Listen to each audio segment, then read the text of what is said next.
আসসালামু আলাইকুম। নবম দশম শ্রেণীর সুপ্রিয় শিক্ষার্থীবৃন্দ, আশা করছি তোমরা সকলে ভালো আছো। এখন তোমাদের সাথে আলোচনা করব তোমাদের প্রোগ্রামিং এর মাধ্যমে সমস্যা সমাধানের একটি নতুন টপিক। এটা হবে লুপ। লুপ নিয়ে আগে আমাদের ধারণা নিতে হবে, এরপরে ফর লুপ কিভাবে কাজ করে, হুইল লুপ কিভাবে কাজ করে, ডু হুইল লুপ কিভাবে কাজ করে, সেগুলো নিয়ে আমরা ধারাবাহিকভাবে প্রোগ্রামগুলো একটু বোঝার চেষ্টা করব। যতটুকু সাধ্য আমাদের আমরা সর্বোচ্চ বোঝার চেষ্টা করব। এরপরে তো তোমাদেরকে আমি বলেছি যে তোমাদের যদি এখানে বুঝতে কষ্ট হয় তোমরা আমাকে জানাবে, আমি ইনশাল্লাহ তোমাদের জন্য ভিন্নভাবে বোঝানোর চেষ্টা করব। অন্যভাবে প্রয়োজনীয় ভিডিও নিয়ে আসবো, খাতায় কলমে লিখে হোক অথবা বোর্ডে বুঝিয়ে হোক, যেভাবে তোমাদের সুবিধা হয় ওইভাবে আনবো। তাও এখান থেকে আগে একটু ধারণা নেওয়ার চেষ্টা করো, বারবার দেখলে ইনশাল্লাহ ক্লিয়ার হয়ে যাবে। লুপ লুপ কি বা লুপ কিভাবে কাজ করে সেটা যদি আমরা বুঝি, ধরে নাও তুমি চট্টগ্রামে থাকো এবং চট্টগ্রাম থেকে তুমি রাজশাহী যেতে চাচ্ছ। রাজশাহী যেতে চাচ্ছ কেন? কারণ তোমার ওইখানে গিয়ে 10,000 টাকা ইনকাম করতে হবে। কত টাকা? 10,000 টাকা ইনকাম করতে হবে। এখন তুমি যখন বাসা থেকে রওনা দিলে তখন তোমার হাতে ছিল 1,000 টাকা। কত টাকা? 1,000 টাকা। এবং এই 1,000 টাকা থেকে তুমি কি করলে? গাড়ি ভাড়া বা এই বাবদ তুমি প্রায় 800 টাকা খরচ করে ফেলে, তোমার কাছে আছে 200 টাকা। তাহলে এটা তখনকার তোমার ভ্যালু বা আয়ের মান হিসেবে আমরা এটা কল্পনা করব। যদিও এগুলো নিয়ে আমরা বিস্তারিত আলোচনা করবো, আপাতত একটু ধরে নাও।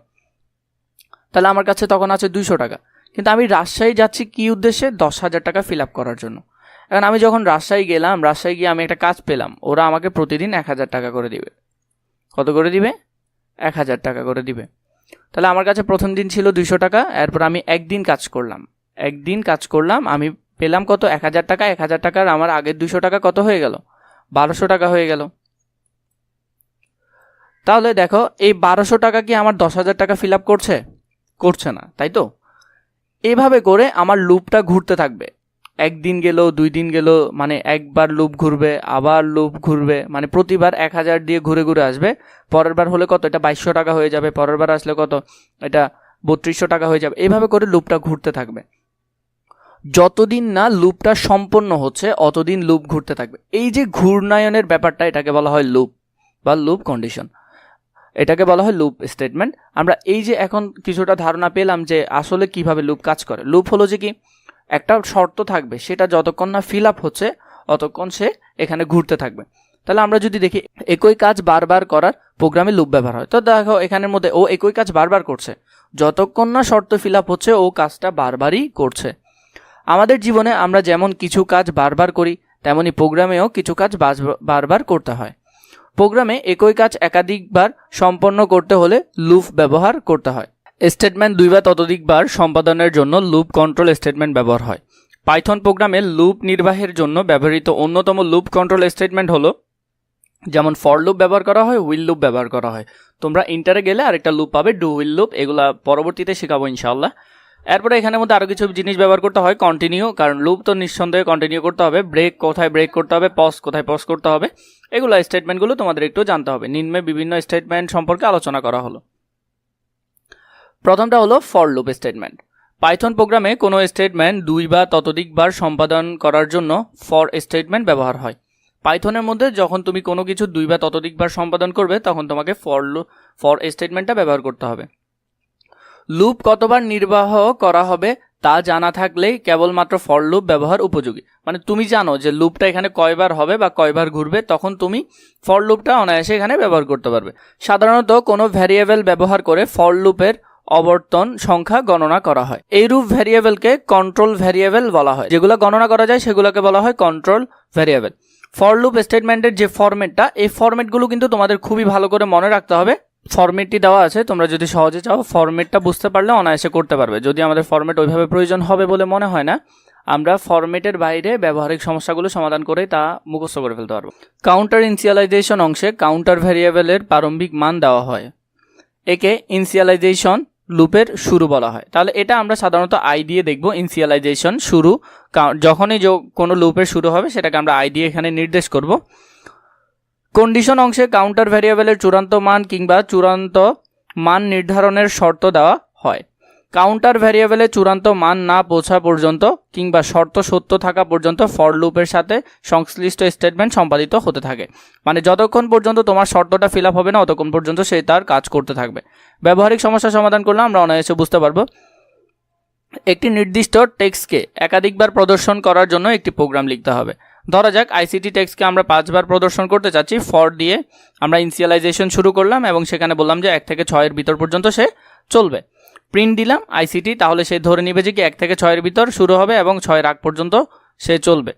এরপরে দেখো এখানে বিকল্প হিসেবে দেওয়া আছে ইনক্রিমেন্ট, প্রতিবার i এর সাথে 1 করে যোগ হবে। এটাকে বলা হয় ইনক্রিমেন্ট, প্রতিবার যোগ হবে যতক্ষণ না পর্যন্ত সে 6 পর্যন্ত পৌঁছাচ্ছে। এরপর এটাকে প্রিন্ট আইসিটি দিলে সে 5বার প্রিন্ট করবে। বিকল্প পদ্ধতিতে ডিক্রিমেন্ট মানে প্রতিবার 6 থেকে উল্টা দিক থেকে 1 1 করে বিয়োগ হবে, এভাবে করে দিতে পারবে। এই দেখো এখানে শর্তটা এভাবেই দেওয়া আছে। প্রিন্ট করলে তুমি আইসিটিকে 5বার প্রিন্ট হয়েছে এভাবে দেখতে পারবে। এরপরে দেখো ব্যবহারিক সমস্যা, একটি প্রোগ্রাম লিখো যা কোনো শব্দ 50 বার দেখাবে। তাহলে একটা প্রোগ্রাম লিখতে বলেছে যেটা আমাদেরকে 50 বার দেখাবে। আমরা একটা ভ্যারিয়েবল নিলাম, ইনপুট দিলাম, একটা ওয়ার্ড লিখতে বললাম, ও যেই ওয়ার্ডটাই লিখুক সেটা 50 বার দেখাবে। ফর ইনক্রিমেন্ট দিতে থাকলাম যে 1 থেকে 51 এর ভিতর পর্যন্ত চলবে, তার মানে 50 বার চলবে, প্রতিবার 1 1 করে বাড়বে। প্রিন্ট দিয়ে আমরা এটা দিলাম, তখন আমাদেরকে এই ফলাফলটা দেখাবে। এখানের মধ্যে 50 বার নাই, মাঝখানে কিন্তু আরও আছে 50 বার, ওরা ইচ্ছে করেই দেয় না এখানে। ব্যবহারিক সমস্যা দেখো 12 1 থেকে 100 পর্যন্ত সংখ্যাগুলোর মধ্যে বিজোড় সংখ্যাগুলো বের করার একটি প্রোগ্রাম লিখি। নিচে প্রোগ্রামটির কোড দেওয়া হলো। এখানের মধ্যে ফর i ইকুয়াল ইনক্রিমেন্ট দেওয়া হলো 1 থেকে 100 এর ভিতর। তাকে কি করতে বলছে, যে তাকে বিজোড় সংখ্যাগুলো বের করতে বলছে। এখন 1 থেকে 100 এর ভিতর পর্যন্ত সবগুলো তার বিজোড় সংখ্যা না, তার জন্য আমাদেরকে একটা শর্ত দিতে হবে। ইফ দিয়ে আমরা ইনক্রিমেন্টকে বললাম যে 2 দিয়ে যদি ভাগ না যায়, নট চিহ্ন আছে দেখো, নট ইকুয়াল 2 দিয়ে যদি ভাগ যায় এবং ভাগশেষ যদি শূন্য না হয়, নট ইকুয়াল যদি শূন্য না হয়, তাহলে সেটা যে সংখ্যাগুলো হবে সেগুলো হবে বিজোড় সংখ্যা। তাহলে প্রিন্ট আই দিলাম, এখানের মধ্যে যে সংখ্যাগুলো আছে এগুলো উপরের শর্তকে ফিল আপ করছে।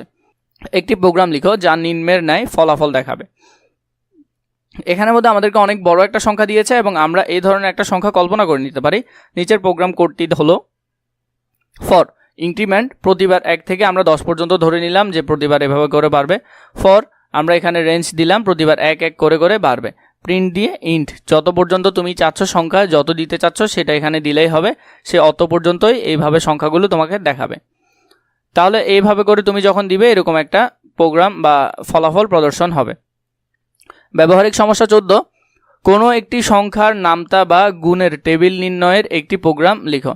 মানে এখানে বলছে কোনো একটা নামতা বা গুণের টেবিল নির্ণয়ের জন্য একটা প্রোগ্রাম লিখতে হবে আমাদেরকে। নাম্বার দিলাম, integer number, input enter number, আমাদেরকে নাম্বারটা এখানে দিতে বলেছে। For i equal in range 1 থেকে 11 এর ভিতর আমরা নাম্বারটা দিলাম, প্রতিবার কি হবে, গুণ আকারে হবে।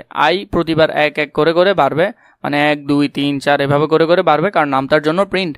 এখানের মধ্যে প্রতিবার বাড়লে আমরা যে ধরনের একটা সূত্র পাবো, ধরো 3 দিলাম আমরা এখানে, এন্টার নাম্বারের মধ্যে তুমি এখানে 3 দিলে, তাহলে 3 এর সাথে প্রতিবার 1 গুণ 2 গুণ 3 গুণ এভাবে করে করে বেড়ে ও একটা এখানে তোমাকে একটা নামটা ক্রিয়েট করে দিবে। এরপর দেখো ফর লুপ, একটি ফর লুপ স্টেটমেন্টের মধ্যে অন্য কোন কোন ফর স্টেটমেন্ট থাকতে পারে, তা একটা ফরের ভিতর আর অন্য কোন কোন ধরনের ফর থাকতে পারে। এরূপ ফর লুপকে নেস্টেড ফর লুপ, আমরা জানি একটার ভিতর আরেকটা থাকাকে বলা হয় নেস্টেড।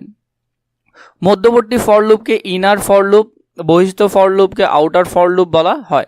আউটার লুপের পূর্বে ইনার ফর লুপের কাজ শেষ হয়, আগে প্রথমে ভিতরেরটা এরপরে বাইরেরটা কাজ শেষ হয়। যতক্ষণ না শর্ত ফিল আপ হচ্ছে, এখানে কিন্তু কন্ডিশনগুলো থাকবে, অতক্ষণ পর্যন্ত ও ঘুরতে থাকবে। এরপরে দেখো হুইল লুপ। পাইথন প্রোগ্রামে শর্ত সাপেক্ষে 2 বা ততোধিকবার কোনো স্টেটমেন্ট সম্পাদন করার জন্য হুইল লুপ স্টেটমেন্ট ব্যবহার হয়। যে কোনো কিছু 2 বা ততোধিকবার স্টেটমেন্ট করার জন্য এখানে কি ব্যবহার করা হয়, হুইল লুপ ব্যবহার করা হয়। এই লুপের শুরুতেই শর্ত পরীক্ষা করা হয়। প্রদত্ত শর্ত সত্য অথবা অশূন্য নন জিরো হলেই কেবল লুপ নির্বাহ হবে, অন্যথায় লুপ থেকে বের হয়ে যাবে। যখন সে কাজগুলো করবে, যতক্ষণ পর্যন্ত তার শর্ত থাকতেছে ততক্ষণ পর্যন্ত সে কাজ করবে। বিষয়টা এমন, শুরু হলো, তার কন্ডিশন চেক করবে, কন্ডিশন চেক করে দেখে যে কন্ডিশন ফিল আপ হয় না, ও নিচে যাবে কিছু একটা করে, এরপরে ও দেখবে যে ওর কন্ডিশন এখনো ফিল আপ হয় না, আবার কন্ডিশন আসবে। যতক্ষণ না পর্যন্ত এটা ফিল আপ হচ্ছে ততক্ষণ পর্যন্ত ও এভাবে করে ঘুরতে থাকবে। যখন দেখবে সে শেষ হয়ে যাচ্ছে তখন সে স্টপ লুপ বা তার লুপটা কাজ করা বন্ধ করে দিবে। হুইল লুপ নিয়ন্ত্রণের ফরম্যাট এখানে দেওয়া হলো। প্রথমে কাউন্টার ইনিশিয়ালাইজেশন তোমাকে দিতে হবে, এরপর হুইল কন্ডিশনটা তোমাকে দিতে হবে, এরপরে স্টেটমেন্ট যা থাকবে তা তোমাকে এখানে দিতে হবে। এখানের মধ্যে হুইল দিয়ে পাশাপাশি কন্ডিশন তোমাকে বসাতে হবে, হুইলের কন্ডিশনটা কি, এরপরে এরপরে ভিতরে ইফের কন্ডিশনটা তোমাকে দিতে হবে, যতক্ষণ পর্যন্ত সেটা কন্ডিশন কাজ না করে ততক্ষণ পর্যন্ত সেটা ঘুরতে থাকবে। কাউন্টার ইনিশিয়ালাইজেশন অংশে উপযুক্ত ডেটা টাইপ সহ কাউন্টার প্রারম্ভিক মান নির্ধারণ করা হয়। কন্ডিশন অংশে কাউন্টার ভ্যারিয়েবলের চূড়ান্ত মান কিংবা চূড়ান্ত মান নির্ধারণের জন্য শর্ত দেওয়া হয় এবং কাউন্টার ডিক্রিমেন্ট ইনক্রিমেন্ট অংশে প্রতিবার আবর্তন করলে কাউন্টার ভ্যারিয়েবলের হ্রাস বৃদ্ধির মান নির্ধারণ করা হয়। কন্ডিশন সত্য থাকা পর্যন্ত হুইল লুপের সাথে সংশ্লিষ্ট স্টেটমেন্ট নির্বাহিত হতে থাকে। যখনই শর্ত মিথ্যা হয়ে যায় তখনই লুপ থেকে সে বের হয়ে যায়। যখনই ও ঘুরতে থাকবে, যখন দেখবে যে তার শর্ত ফিল আপ হয়ে গেছে, মানে শর্ত তার কাজ করছে না, তখন সে বের হয়ে যাবে। হুইল লুপের সাথে সংশ্লিষ্ট স্টেটমেন্ট সাধারণত কম্পাউন্ড স্টেটমেন্ট হয়ে থাকে। এই জন্য একটি হুইল লুপের মধ্যে অপর কোনো হুইল লুপ বা ফর লুপ ব্যবহার করা যেতে পারে। এরূপ মধ্যবর্তী হুইল লুপকে নেস্টেড হুইল লুপ বলে।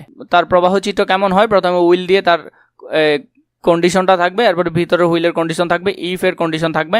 যতক্ষণ না পর্যন্ত সেই শর্ত ফিল আপ করতে পারছে ততক্ষণ পর্যন্ত সে এখানে ঘুরতে থাকবে।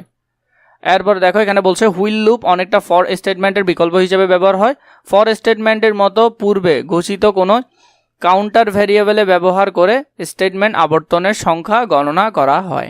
হোয়াইল লুপ ব্যবহার করে আইসিটি লেখাটিকে একাধিকবার প্রদর্শনের জন্য একটি প্রোগ্রাম লেখো। ধরা যাক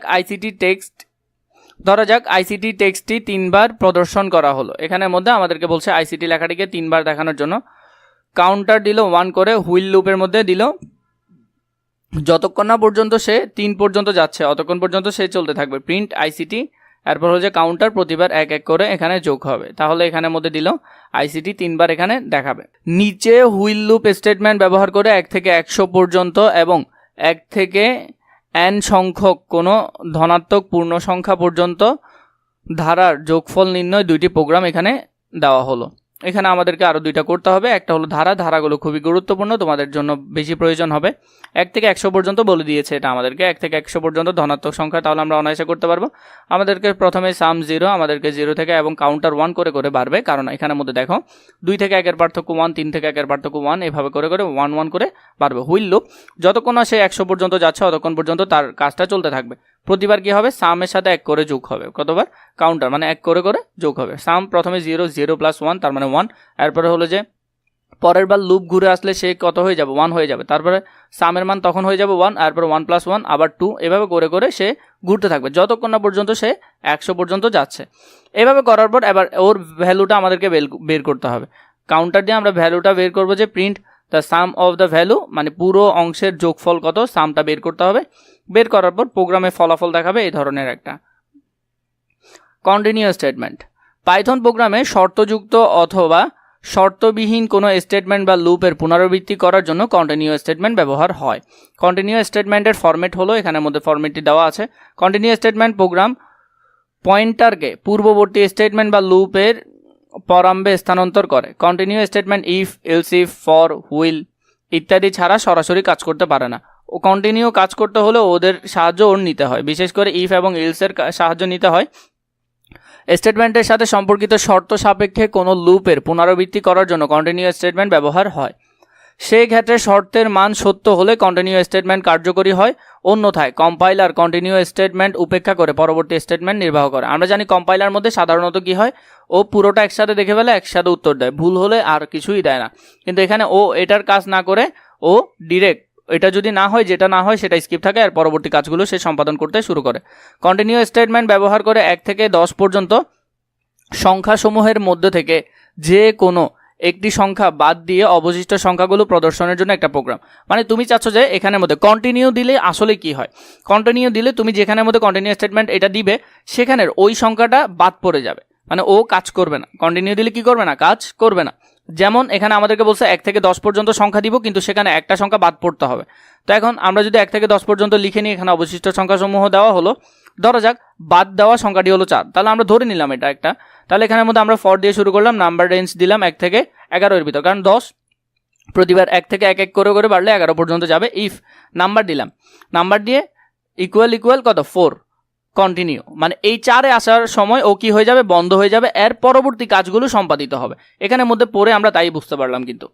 এরপর দেখো ইলস দিয়ে প্রিন্ট নাম্বার ইন্ট যতক্ষণ না পর্যন্ত শেষ হয় তখন, এরপর প্রিন্ট দিয়ে use continue to skip printing the value 4। তাহলে এখানের মধ্যে এই 4-এর মানটা কি করতে হবে, স্কিপ করতে হবে। যেমন ফলাফল যদি আসে 1 2 3 5 আসছে, 4 কি আসছে, আসে নাই, তাহলে এই যখন কন্টিনিউ দিবে তখন সেই জায়গায় এটা স্কিপ হয়ে যাবে, পরবর্তীগুলো ধারাবাহিকভাবে ইনশাআল্লাহ চলতে থাকবে। এরপরটা দেখো ব্রেক স্টেটমেন্ট। পাইথন প্রোগ্রামে লুপের মধ্যে ব্রেক স্টেটমেন্ট পেলে লুপ সেখানে তার কাজ শেষ করে লুপ থেকে বের হয়ে যাবে। মানে যদি কোনো কারণে সে ব্রেক পায়, ও এর পরবর্তী কাজগুলো আর করবে না। কন্টিনিউর মধ্যে দেখা গিয়েছে যে সে পরবর্তী কাজগুলো কিন্তু করবে, কিন্তু এখানের মধ্যে সে আর কাজগুলো করবে না। অনেকটা চলন্ত গাড়ি ব্রেক করলে যেমন গাড়ি চলা থেমে যায়, তেমনই লুপের মধ্যে ব্রেক স্টেটমেন্ট পেলে লুপ নির্বাহ বন্ধ হয়ে যায়, মানে সে ওইখান থেকে কাজ করা বন্ধ করে দেয়। অধিকাংশ ক্ষেত্রে break statement if, else if ইত্যাদির সাথে ব্যবহৃত হয়। তোমাদের যদি দাগানো বই প্রয়োজন হয় সেখান থেকে ইনশাল্লাহ 100% তোমরা এমসিকিউ কমন পাবে, এবং তোমাদের লিখিত পরীক্ষার জন্য সেটা অনেক বেশি উপযুক্ত হবে। তোমরা যদি বইগুলো নিতে চাও নিচে ডিসক্রিপশন বক্সে অথবা এই নাম্বারে মেসেজ দিয়ে বইগুলো নিতে পারো, তোমাদের জন্য খুব বেশি ভালো হবে। সবগুলো বই ইনশাল্লাহ আমাদের কাছে আছে, তোমরা চাইলে নিতে পারো।